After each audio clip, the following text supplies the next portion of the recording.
Primeiro-Ministro usa funcionários tira roto serviço responsabilidade no Orçamento Geral do Estado tinang rihungrua runu resinem belefo benefício ba povo.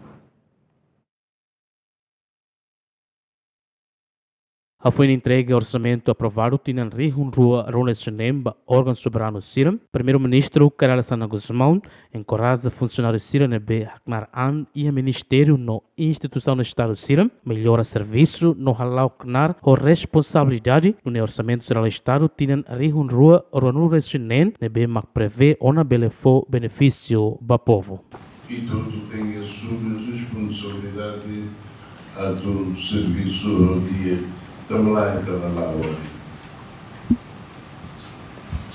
Quando e da última vez serviço e instituições de Estado, lá cada dia que tem de ver, para ele ter que falar em construção, suscetíveis. Havia confiança. Havia confiança que até banheira e me tudo tudo da alguém. A casa. E da loja sai sempre do mundo.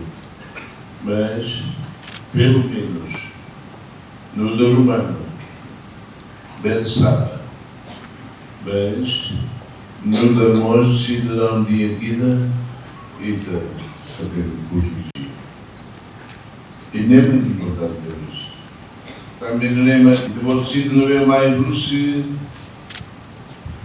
planeamento, não é mais o seu orçamento, não sei mais o seu provisionamento, não finanças.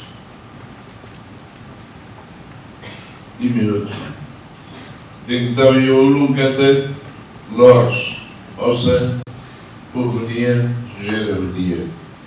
Além de né, Xanana Mos lança sistema de gestão informática. No Mos, equipa o Ministério de Finanças dissemina regras no procedimento o decreto-lei para regulamentação, lei enquadramento orçamental, no execução orçamento geral do Estado tina rua resinen. Orçamento geral do Estado batina né, um montante dólar americano bilhão rua resinen, estabelece baseada a perspectiva macroeconômica, no projeção crescimento sira, nebe aumenta porcento hat ponto tolo ba ia produto interno bruto ia tinan rihunrua resin hat no porcento hat ponto lima ia tinan rihunrua resin lima no ia tinan rihunrua resin nen nebe impulsiona husi consumo umakai no execução de investimento público nebe dia clio. Orçamento geral do Estado ne aloca ba salário de investimento basic tokon atos lima mês no serviço liu tokon atos hat capital desenvolvimento tokon atos hat resin capital menor tokon tolonulo resin rua liu no transferência pública tocam atos sualo recém.